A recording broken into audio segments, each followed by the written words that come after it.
Joining me now is Democratic Congressman from New York, Gregory Meeks. He's the ranking member of the House Foreign Affairs Committee. Thank you so much, Congressman, for being here. Good to be with you.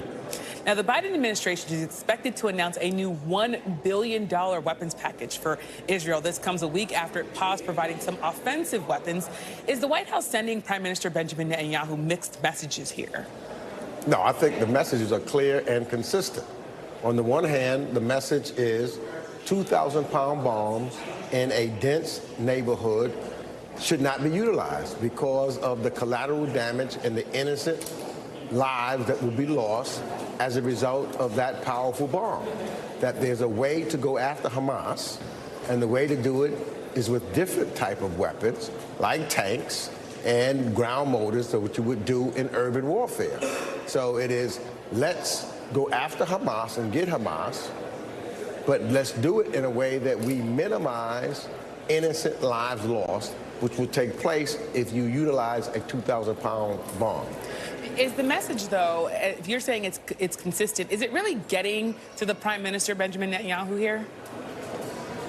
Well, what should be getting to him is that he's not going to be allowed or get any more of those bombs if, in fact, he does not listen. And I think that there has been, when I'm looking at what's taking place thus far, we'll see what happens in the next few days and weeks, that the kind of operation that the IDF is doing now is the kind that is on the ground and more directly specific at trying to get at the leadership of Hamas and not dropping a 2,000-pound bomb. Joe Biden is clear. He wants to get Hamas, but he does not want the thousands of lives lost of innocent people. Well, you can do both. You're saying you can do both, but as the ranking member on the Foreign Affairs Committee, you have a unique position here to put on hold these weapons packages. Is that something you're considering doing? Do you want to see more assurances from Israel that they're not going to be using the bombs to hurt civilians in Rafah here? Well, I think that's why the president has done it, in the situation which comes in, because I did not have to clear on those 2,000-pound bombs. There's nothing that's coming before me where I have to clear 2,000-pound bombs, because if there were, I would do just what the president has done. I probably wouldn't clear 2,000-pound bombs, especially if they're being utilized in dense areas like Rafah. Now, on the other hand, I do want Israel to have the 2,000-pound bombs should there be an incursion by Iran or Hezbollah. And that's where it is one instance where we're talking about specifically dense area, the Palestinians in Gaza or in Rafah. It's a whole different situation, as we saw with the 300 drones and rockets that were sent over from Iran. So we want to make sure, and the president has been clear, that we are with Israel to defend itself, especially against Iran and Hezbollah, and we're with them to get Hamas in Gaza. But there's two different types of weapons that will be utilized for each. Whereas tanks may not work on its own in Iran, 2,000-pound bombs don't work in Rafah. But we already know that Israel is saying now that more troops will be on the ground in its operations in Rafah, and the Prime Minister, Benjamin Netanyahu, has signaled he's willing to go it along without U.S. support. Should there be consequences here if we do see from Israel a major offensive into Rafah? I'm saying that, the president has said, if there's not a plan, and there has to be a plan of getting many of the innocent individuals. But if that doesn't happen, should there be consequences for Israel here? Well, the president has said the consequences is that the weapons that are utilized, if they're not using the weapons in the appropriate way, then they don't get them.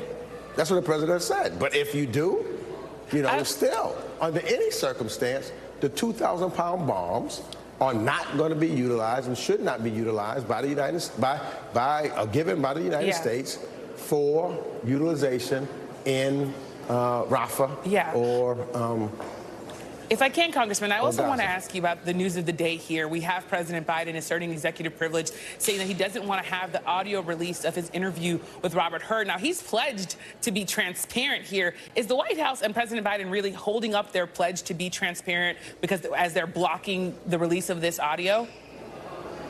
No, I mean, look, I don't know the circumstances of all of that particular situation. I have not had that conversation. Fact of the matter is, the statement that you're telling me is new to me. So I would. Well, you know that the defer president on does that. not want this audio out there. So do you think that that's really him being transparent with the American public? I don't know that. So that's what I'm saying. I'm focused, and then what I have been focused on in the last few days is this situation with Israel. We're going to have a vote on that on the floor in a very short period of time. So I don't know the circumstances as of what and why that the president, if he does not want it out, why. I would have to, hear that explanation from him. I'll ask you another quick question on this. Your Republican colleagues are marking up a contempt resolution for AG Garland over his refusal to hand over the audio. Do you believe that that's the right thing to do? Do you think that that's where they should be going here? Look, the Republicans, from the time that they've been in charge, they've done nothing other than have these baseless and wanting subpoenas and trying to impeach individuals for no reason. It goes nowhere. It's just messaging. It's trying to divide the nation. They've not accomplished anything. The fact of the matter is, if it wasn't for Democrats stepping up and saving them into some degree, as we did with the speaker, as we did with the budget, as we did with the bills to give Ukraine and Israel the dollars that they want, that they needed, nothing would happen. So in effect, they've done nothing, continued to do nothing, and it's only when we decide that, well, look, we're tired of doing nothing and sitting on the sidelines. Let's step up and let's get something done for the American people. Let's put people over politics.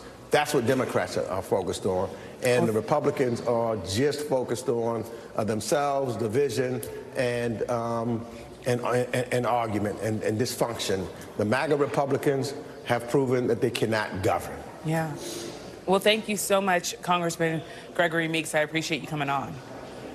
My pleasure. Thanks for watching. Stay updated about breaking news and top stories on the NBC News app or follow us on social media.